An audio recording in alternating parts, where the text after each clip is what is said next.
ठीक है जी, please. Second point, second point आएगा इंट्रोडक्शन ऑफ रेलवे। इंडिया के हैंडीक्राफ्ट जो इंडस्ट्री थी उसको डिक्लाइन करने में ब्रिटिशर्स ने किसका यूज करा? रेलवेज का। अब जिससे पूछूं वो थोड़ा रिप्लाई करने की कोशिश करना। उज्जवल, रेलवे की हेल्प से ब्रिटिशर्स ने इंडिया की मार्केट को या इंडिया के हैंडीक्राफ्ट को कैसे बर्बाद करा? कैसे लिखोगे इसको?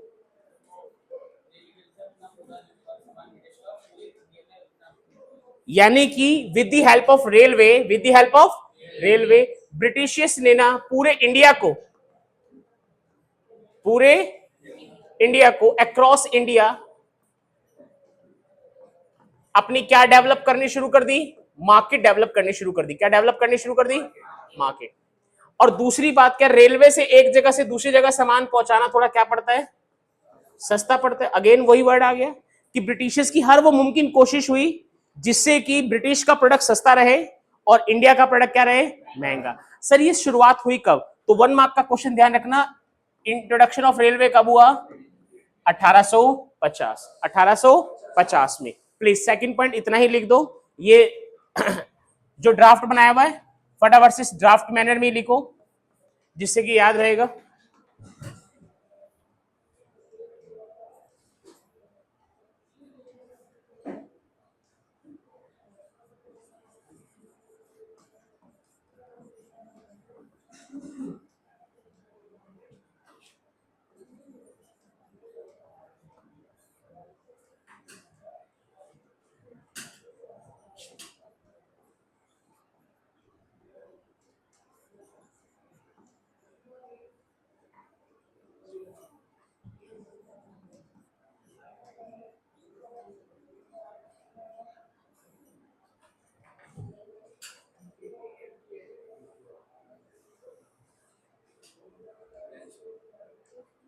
थर्ड पॉइंट क्या लिखा मैंने? Decay of princely code.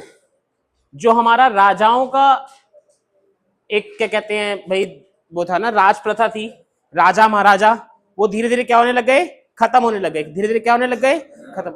आखिरी बटन ऑन करना इधर हाँ, क्या कहते हैं वो धीरे धीरे क्या होने लग गए? खत्म होने लग गए। अब एक चीज बताओ, जब प्रिंसेसली कोड खत्म हो गए, अच्छा एक बात बताओ सब जने, ज्योति आप रिप्लाई करना। जो प्रिंसेसली कोड थे यानी कि जो राजा महाराजा थे, कभी आपने कोई मूवी वगैरह में भी देखा हो तो उनकी जो वियरिंग थी, वियरिंग स्टाइल था किस प्रकार का होता है? हमारे जैसा सूट बूट क्या था? बड़ी बड़ी पोशाक और उसमें बहुत ही नेक्स्ट लेवल की डिजाइनिंग, नेक्स्ट लेवल की डिजाइनिंग, और वो डिजाइनिंग सारी क्या थी? हैंडमेड थी। अब जब प्रिंसेसली कोड खत्म हो गए तो हैंडमेड क्लॉथ्स जो थे उनकी डिमांड क्या हो गई भाई? बोलो, कम हो गई। अब जब डिमांड कम हो जाएगी तो जिस इंडस्ट्री के प्रोडक्ट की डिमांड ही नहीं हो रही, जैसे आज हमारी एजुकेशन सिस्टम में कौन से सब्जेक्ट की डिमांड नहीं है? Answer is Sanskrit. मार्केट से पत्ता साफ है सर। हमारे ही देश की भाषा जिसका जन्म हमारे देश में हुआ और हमारे को वही नहीं बोलनी आएगी। अनु, हम आपको अपना नाम बोलना है, संस्कृत में बोलना कैसे बोलोगे? मम नाम अनु अस्ति, है ना? ये हो गया। अच्छा, ये जो चित्र है बड़ा खूबसूरत है जैसे हम बैठे हैं, इसको बोलो संस्कृत में। मेरे पॉइंट समझना मैं क्या कहना चाह रहा हूं। जब किसी चीज की डिमांड नहीं होगी तो इंडस्ट्री धीरे धीरे क्या हो जाएगी? खत्म। जैसे मैंने भी बोला, चलो आप लोगों ने ये देखकर अच्छा लगा कि आपको ये तो पता ना कि नाम कैसे बोलते हैं अपना, कि मम नाम गौरव अस्ति। हाँ, इदम चित्रम मह्यम रोचते, इस तरीके से आ जाएगा कुछ। इदम चित्रम मह्यम रोचते, ये चित्र मुझे बड़ा पसंद आ रहा है, बहुत अच्छा खूबसूरत है। मेरा पॉइंट ऑफ व्यू क्या है समझाने का, कि जिस चीज की डिमांड नहीं होगी तो वो इंडस्ट्री धीरे धीरे क्या होने लगेगी? खत्म होने लगेगी। तो यहाँ पे हमारे हैंडीक्राफ्ट प्रोडक्ट की डिमांड खत्म, तो हैंडीक्राफ्ट इंडस्ट्री भी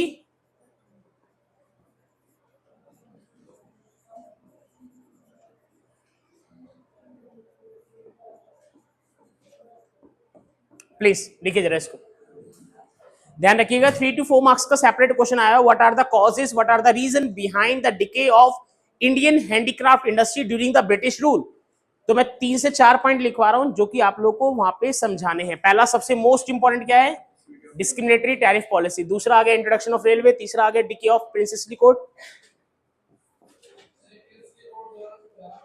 मतलब राजा महाराजाओं का राज खत्म हो गया। अब जब राजा महाराजा ही नहीं रहेंगे तो वो जो बड़ी बड़ी पोशाकें थी हैंडमेड, वो कौन पहनेगा, कोई नहीं पहनेगा सर। अब वो जब आप लोगों ने कोई भी मूवी भी देखी हो जिसमें भाई पुराना टाइम दिखाया गया हो, तो उनके सर राजा तो छोड़ो, मंत्री भी बड़ी बड़ी बेहतरीन पोशाक पहनते थे सर। अब ना राजा रहे ना मंत्री रहे, तो वो सारा पैटर्न खत्म। तो जब वो पैटर्न खत्म हो गया तो उन प्रोडक्ट की डिमांड भी, और जब किसी प्रोडक्ट की डिमांड ही नहीं रहेगी तो वो इंडस्ट्री अपने आप ही खत्म हो जाएगी। ठीक है कि नहीं। आज पता है क्या होता है, जब हम लोग वहां जाते हैं ना ट्रेड फेयर में, तो अपने ही देश के प्रोडक्ट हैंडमेड होते हैं ना, उसको देख के कितना खुश होते हैं, अरे वाह हैंडमेड है। जबकि ये हमारे लिए एक टाइम पे बहुत कॉमन चीजें थी, ये हमारे लिए एक टाइम पे बहुत कॉमन चीजें थी, बट आज उसी को देख के हम सरप्राइज होते हैं। आज उसी को देख के हम सरप्राइज होते हैं। आप ऐसे सोच लो ना, अगर कोई यहाँ पर अगर वो आ जाए, शास्त्री जी आ जाए और संस्कृत में बोलने लगे, प्रॉपर संस्कृत, तो आपको एक पल के लगे अरे यार संस्कृत। और जबकि ये चीज हमारे लिए क्या थी, कॉमन थी, यूज टू थी। हम लोग, हमने खुद ने ही क्या कर दिया, उसको खत्म कर दिया। आज उसी को देख के बड़ा सरप्राइज होते हैं, अच्छा संस्कृत में बोल रहा है, अरे अरे वाह। आप समझ रहे मैं क्या बताने की कोशिश कर रहा हूं।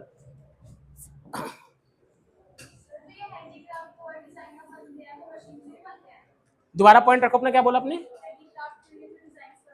हाँ, आज के टाइम पे तो मशीन ही चल रही है ना सर, बनाने वाले हाथों से भी बनाते हैं आजकल, लेकिन वही वाली जो हाथों से बनेगा that will costly, time taken, but जो मशीन से बनेगा वो सस्ता पड़ जाता है। इसलिए लोग किसको खरीदते हैं, मशीन मेड। डन।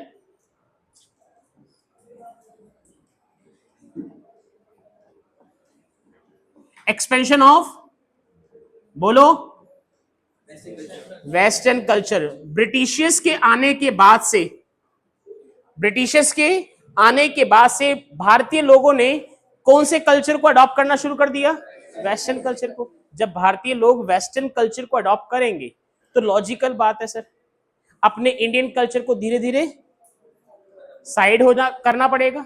और सर वही हुआ, हमने सूट बूट पहनने शुरू कर दिए सर, किसको देखा देखी में, ब्रिटिशर्स को। और सर हमारा जो खुद का वियरिंग थी, धोती कुर्ता, वो खत्म। करेक्ट है सर, यही तो हुआ ना। हमने ब्रिटिशर्स को देखे देखे सूट बूट पहनना, टाई हुआ है मिस्टर सैम, या that's was a great day, बोलना शुरू कर दिया। हमारा खुद का जो पैटर्न था वो खत्म हो गया सर। देन अब जब खुद का पैटर्न, जो हमारे खुद के प्रोडक्ट थे, due to arise of western culture,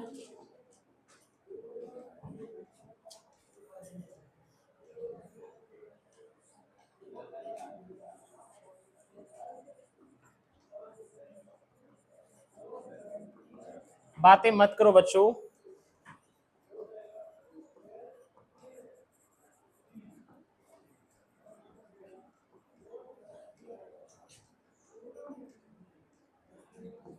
बहुत सिंपल ध्यान रखना है। वेस्टर्न कल्चर बढ़ा तो इंडिया के जो खुद के प्रोडक्ट थे उनकी डिमांड क्या हो गई सर, ऑलमोस्ट खत्म हो गई सर। और जब डिमांड खत्म तो आपको पता ही है मार्केट खत्म।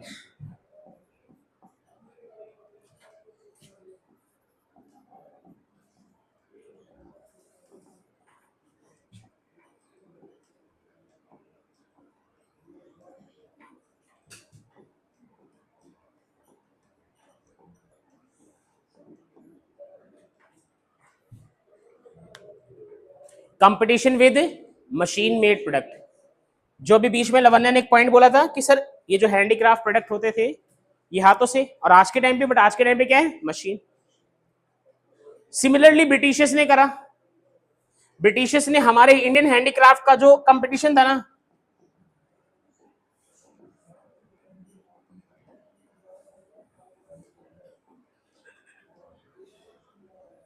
हैंडीक्राफ्ट प्रोडक्ट का जो कंपटीशन था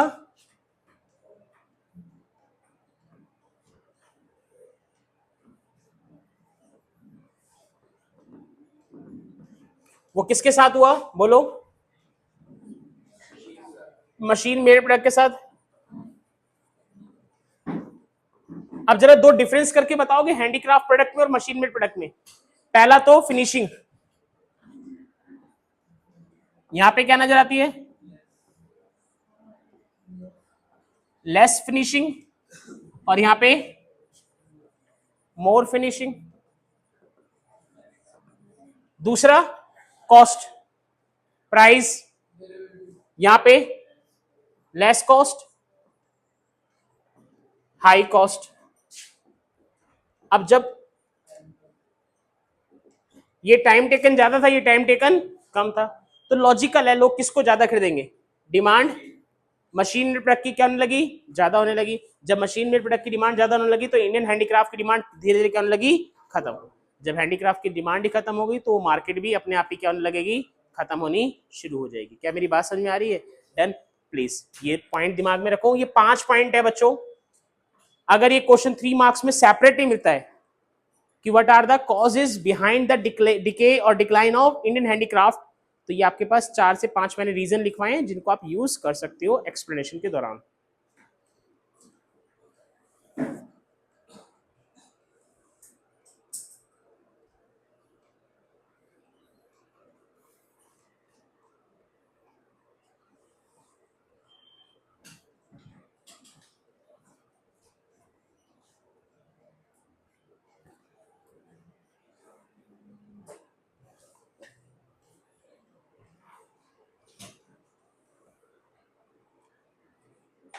अच्छा, इंडस्ट्रियल सेक्टर हेडिंग तो नहीं डाली हुई अभी हमने? नहीं।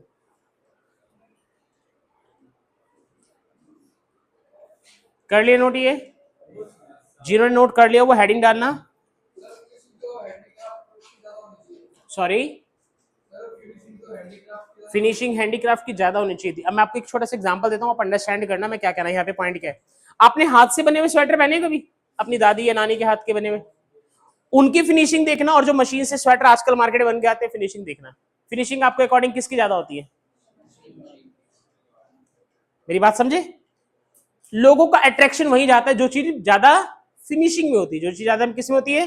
फिनिशिंग में होती है। तो वो बात कहां पे थी? मशीन मेड प्रोडक्ट में थी। ठीक है,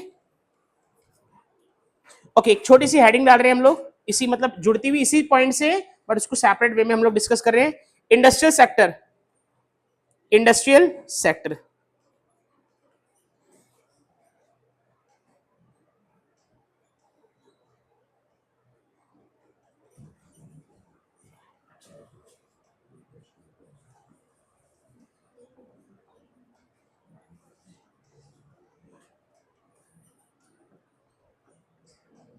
इंडस्ट्रियल सेक्टर, प्लीज लिखे जरा इसमें।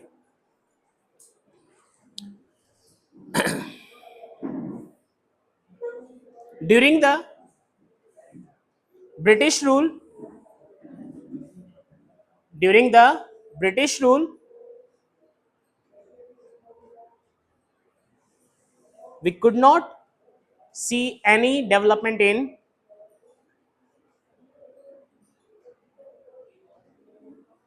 we could not see any development in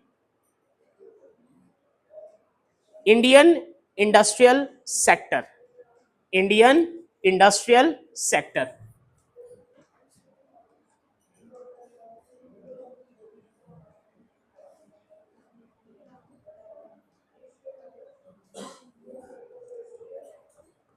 Indian industrial sector, ठीक है जी।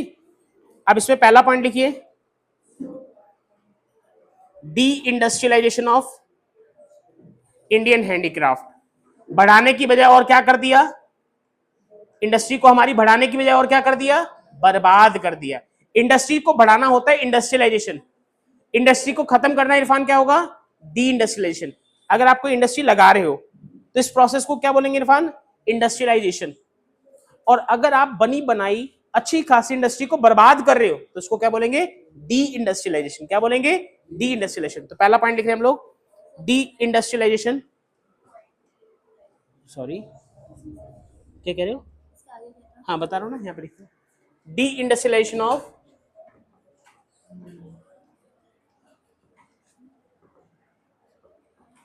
Indian handicraft. Indian handicraft. Reason मैं लिखवा ही चुका हूं। कितने रीजन लिखवाए भाई?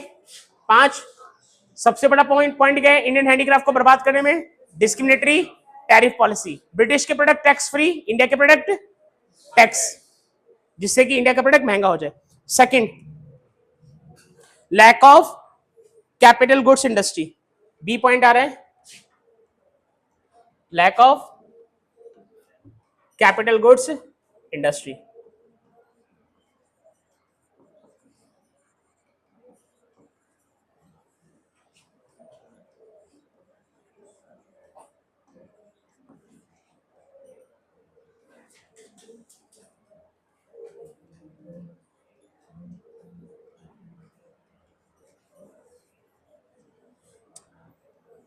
हाँ जी, कैपिटल गुड्स क्या होती है, कौन बताएगा? पीयूष। जो गुड्स कंज्यूमर गुड्स का प्रोडक्शन करने में हेल्प करती है, जो गुड्स कंज्यूमर गुड्स का प्रोडक्शन करने में हेल्प करती है। तो सीधे तौर पर मैं क्या बोलूं यहां पर? Plant and machinery are the capital goods. अब ध्यान से सुनना थोड़ा पॉइंट। ब्रिटिशियर्स ने भारत की इंडस्ट्री को बढ़ाने के लिए कोई भी स्टेप तो लिया नहीं। पूरे वर्ल्ड में उस वक्त डिमांड थी कि आप बड़ी बड़ी हैवी इंडस्ट्री लगाएं, जैसे कि cement, steel, paper, electronics. But Britishers ने इंडिया में किसी भी प्रकार की इंडस्ट्री को स्टैब्लिश नहीं करा, क्योंकि अगर इंडिया में इंडस्ट्रीज स्टैब्लिश हो जाती तो कहां का माल नहीं बिकता? ब्रिटेन का माल नहीं बिकता। लॉजिकल है ना? अगर मैं ऑफकोर्स ही बात है अपने ही देश में इंडस्ट्री सेटअप कर लेंगे हम लोग, तो कहां का माल नहीं बिकेगा? ब्रिटेन का माल नहीं बिकेगा सर। और अल्टीमेटली ब्रिटिशर्स का पर्पस क्या था? अपनी कंट्री को बेहतर करना, अपनी कंट्री के माल को इंडिया में बेचना। डन। तो पहले तो कैपिटल गुड्स का मीनिंग लिख लो जरा इसमें। Capital goods, capital goods industry refers to those industries, capital goods industry refers to those industries which help in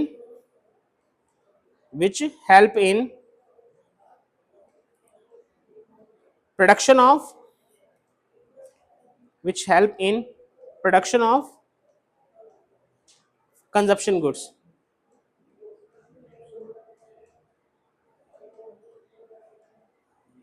production of consumption goods. ठीक है कि नहीं? डन।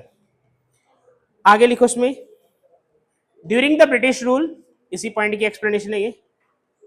कंप्लीट क्यों यूज कर रहे इसको? इसको पूरा यूज करो।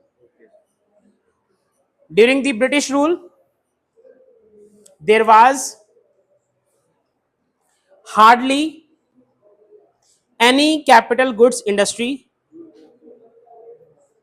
During the British rule, there was hardly any capital goods industry to promote further industrialization, to promote further industrialization, to promote further industrialization। ठीक है कि नहीं?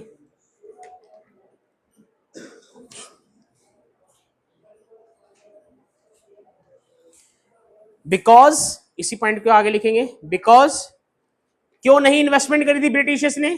क्योंकि वो अपना सामान बेचना चाहते थे इंडिया में। और अगर कोई व्यक्ति अपना सामान बेचना चाहता है इंडिया में, तो ये क्या साइन है कि वो चाहता है कि हम हमेशा उसके ऊपर डिपेंडेंट रहे। क्या रहे? तो यही लाइन लिख रहे हैं हम लोग, बिकॉज ब्रिटिशर्स ऑलवेज वांटेड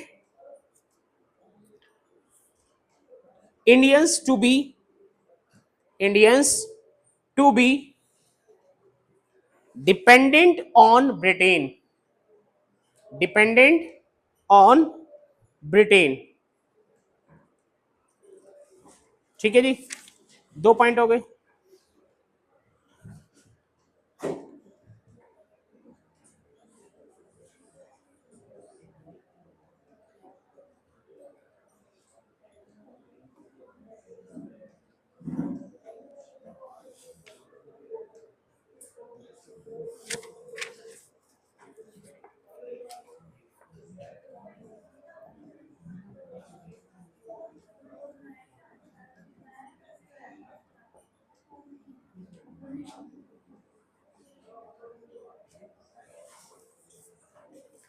हाँ जी, limited role of public sector. Vanshika, बच्चे पब्लिक सेक्टर क्या होता है?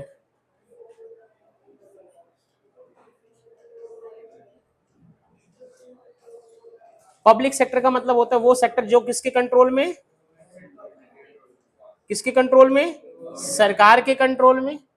जैसे भारतीय रेलवे किस में आएगा, प्राइवेट और पब्लिक। एलआईसी किस में आएगा, पब्लिक। रिलायंस किस में आएगा, प्राइवेट। रिलायंस कंपनी प्राइवेट है सर। तभी तो सर जियो का रिचार्ज देख रहे हो ना कितना महंगा हो गया, इतनी टेंशन हो गई ना। 50-50 है, कहाँ लिखा है सर ये बात? सर 50-50 ना दिल्ली मेट्रो है। अगर रेलवे 50-50 होता ना तो वहां पे रेलवे में लिखा होता ना यहाँ थूकना मना है, यहाँ पे गंद फैलाना मना है, हम इंडियंस वहीं पे थूकते। जहां पे लिखा होता है यहाँ थूकना मना है।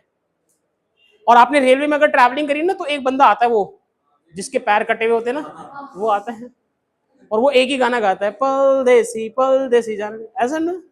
पॉइंट ऑफ व्यू क्या है, रेलवे ध्यान रखना सरकारी है सर, तभी हम लोग वहां पे जो काम मना कर रखा। दिल्ली मेट्रो में करके दिखाओ, दिल्ली मेट्रो में थूको, दिल्ली मेट्रो में करो ना, जो वो जो स्प्लिट नहीं कर देते कि भैया हाँ वो करो।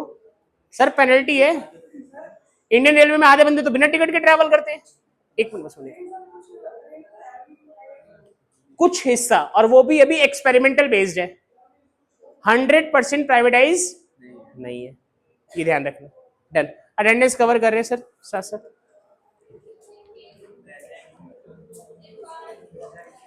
Class don't make noise, attendance cover कर लो सही तरीके से।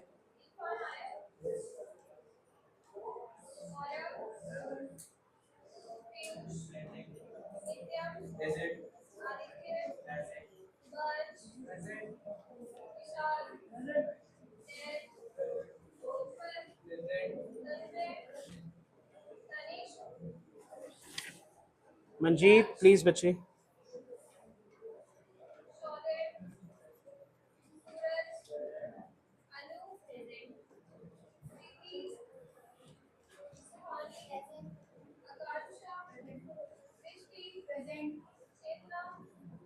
एब्सेंट।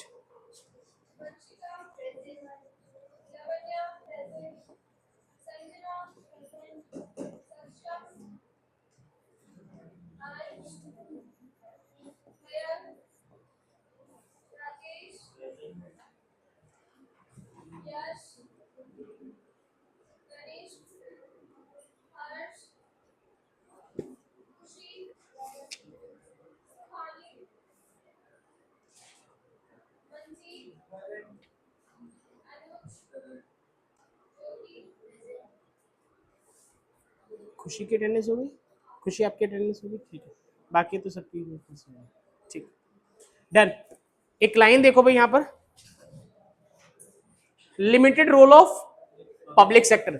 सरकार ने अपना रोल वहीं तक रखा जहां से सरकार को फायदा था। देखो भाई कहां कहां पे रखा, किससे फायदा था, रेलवे। किससे फायदा था, पावर जनरेशन से, क्योंकि कंट्री को ऑपरेट करना था। और क्या शुरू करे, टेलीग्राफ। सुना होगा ना, टेलीग्राम शुरू करे थे ब्रिटिशर्स ने।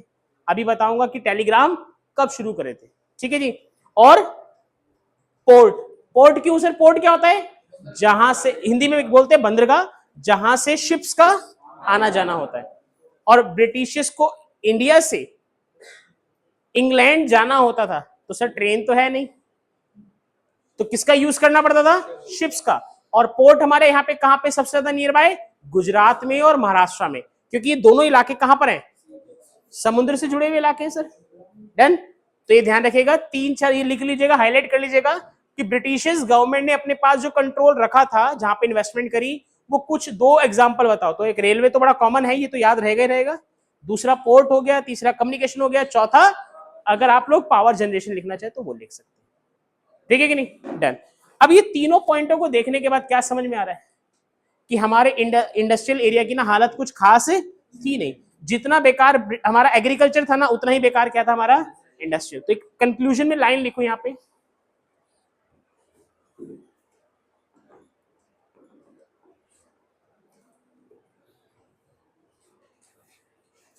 finally it can be concluded that finally it can be conclude that India remain backward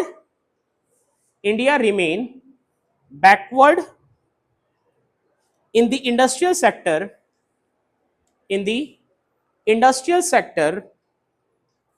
during the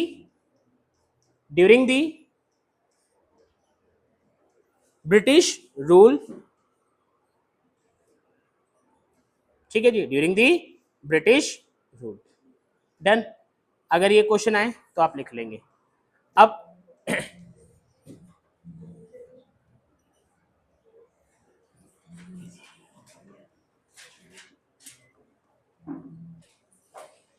इसमें छोटी सी एक इंफॉर्मेशन जो ऐड की जाए, सर ब्रिटिशर्स ने तो कुछ इन्वेस्टमेंट करी नहीं, लेकिन देयर वाज सम पर्संस और कंपनीज प्राइवेटली जिन्होंने कोशिश करी भारत में क्या करने की, इन्वेस्टमेंट करने की। क्या करने की? इसमें सबसे ऊपर नाम आता है टाटा का, क्योंकि टाटा ने शुरुआत करी कब? सबसे पहले एक स्टील कंपनी को स्टैब्लिश करने की 1907 में, and the company name was TISCO. क्या नाम था भाई? टिस्को की फुल फॉर्म क्या है? Tata iron and steel company. ठीक है जी, डन। ये कहां, मतलब ये टिस्को को स्टैब्लिश करा कहां पर? जमशेदपुर बिहार। आज ये झारखंड में है। बकायदा ये जो नाम है जमशेदपुर बिहार, ये जेआरडी टाटा के नाम पर रखा हुआ है। क्या रखा हुआ है? जमशेद जी टाटा, जमशेद जी टाटा। तो उन्होंने वहां पर ये इंडस्ट्री बसाई और बहुत लोगों को रोजगार दिया। तो पहले तो ये बिहार का हिस्सा था। यहाँ पे जितने भी बच्चे बिहार से होंगे उनको ये बात पता होनी चाहिए कि पहले बिहार और झारखंड एक ही था सर। कंट्रोल नहीं कर पा रहे थे सरकार, तो उसको कितने भागों में बांटना पड़ा? 2। मेरे को 3 स्टेट्स के नाम बताओगे जो इस तरीके से बटे हैं? पंजाब और हरियाणा। यूपी से क्या आया? उत्तराखंड।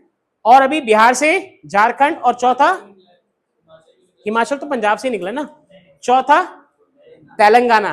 ठीक है कि नहीं? तेलंगाना कहां से निकला है? आंध्र प्रदेश से। डन।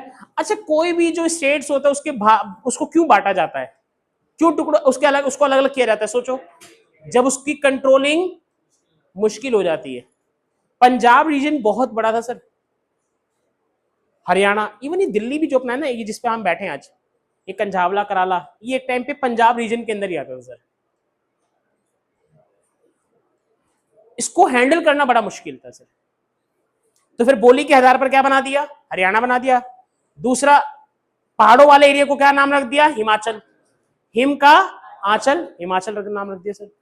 तो ध्यान रखेंगे इस चीज को।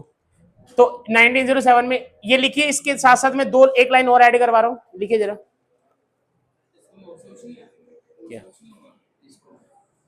सी है तो सीओ का मतलब क्या है? कंपनी।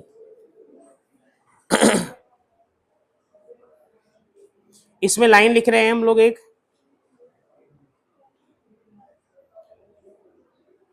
बोलो। Due to initiative of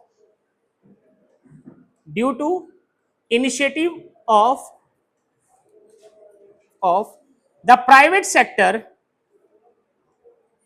due to initiative of the private sectors, modern industries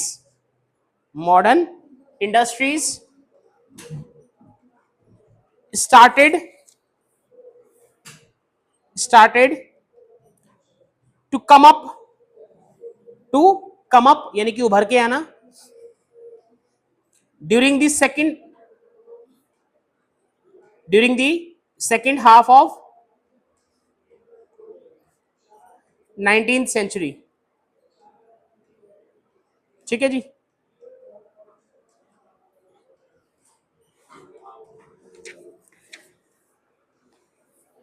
done. इसको तो लिख ही लिया इसमें, इसके अलावा लिखो, यहां पे लिखो, इसके नीचे लिखो अगले पॉइंट में, few other industries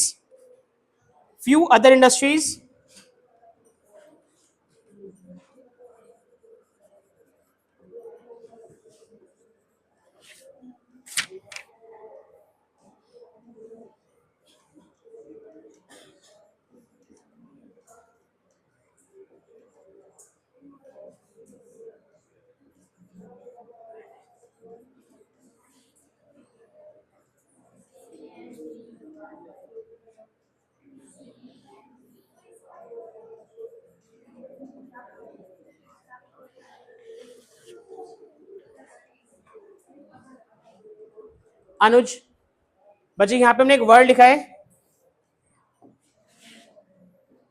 second world war.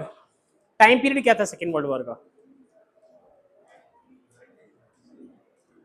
1930 से 1944। Okay approx. थोड़ा सा आदित्य 1928। इरफान, गौरव, वंश सेकेंड वर्ल्ड वॉर कब हुई? कुछ बच्चे कह रहे ये भी हुई थी क्या? ये कब हुई? हमने तो नहीं, हमें तो नहीं पता, हमने नहीं देखी सर।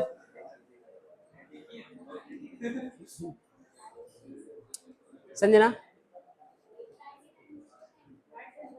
1945 तो एंडिंग है, शुरुआत कब हुई? 1990 19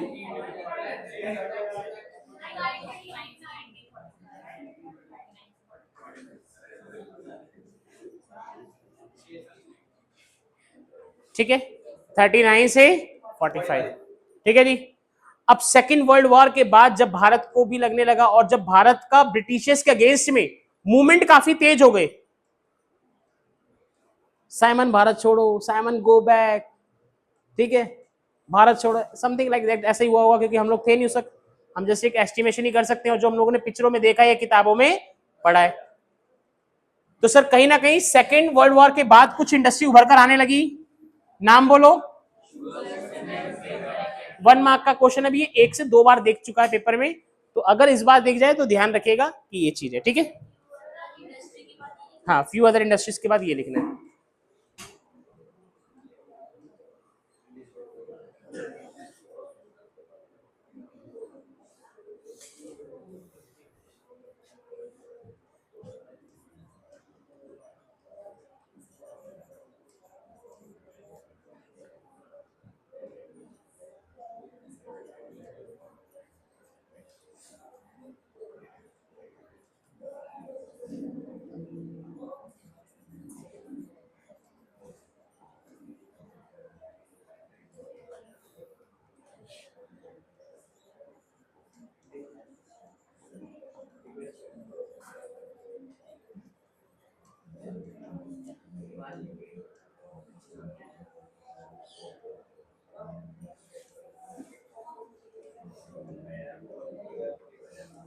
प्लीज बातें नहीं, ये लिखो।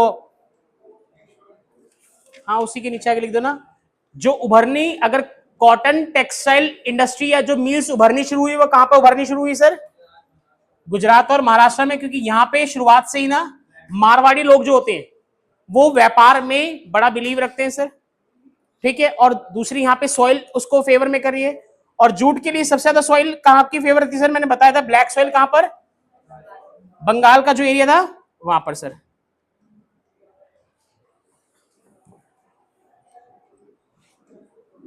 ठीक है जी, चलिए नेक्स्ट हेडिंग है अपने पास फॉरेन ट्रेड। फॉरेन ट्रेड,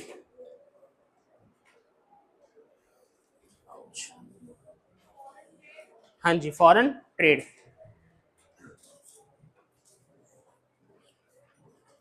कर दो चेंज।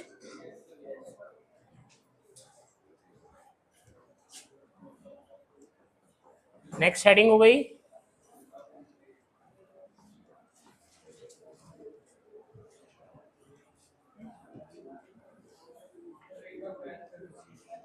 सॉरी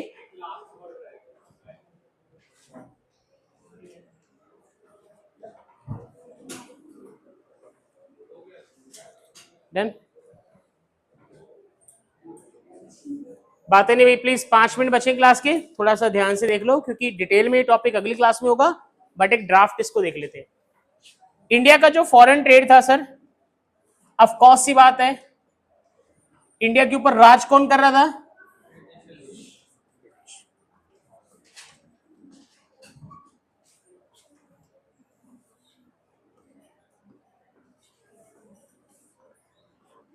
अच्छा इंग्लैंड और ब्रिटिश में कुछ फर्क है?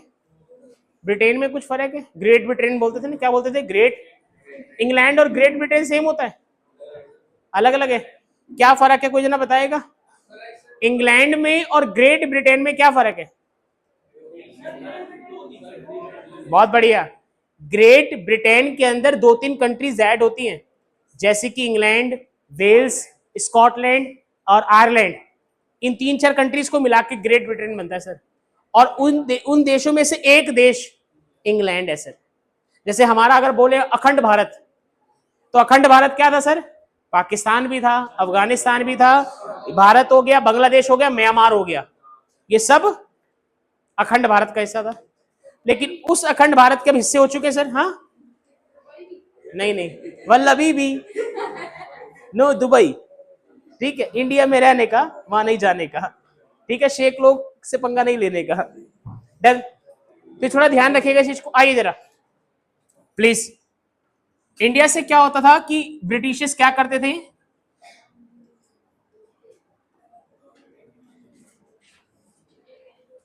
प्लीज, इंडिया से ब्रिटिशर्स क्या करते थे? रॉ मटेरियल क्या करके लेके जाते थे? एक्सपोर्ट। क्या करके लेके जाते थे सर? और ब्रिटेन से क्या बनाकर दे भेजते थे यहां पर? Finish goods.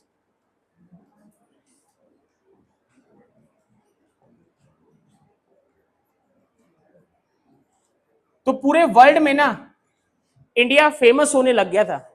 किस नाम से? ध्यान से सुनो भाई, पेन रोको, बोर्ड पर देखो। इंडिया फेमस होने लग गया था, तनिष्क बोर्ड पर देखो बच्चे। एक्सपोर्टर ऑफ, इंपोर्टर ऑफ, पूरे वर्ल्ड में नाम हो गया था। और ये डीलिंग इतनी ज्यादा होने लगी थी कि भारत को ट्रेड सरप्लस हो रहे थे। क्या हो रहे थे?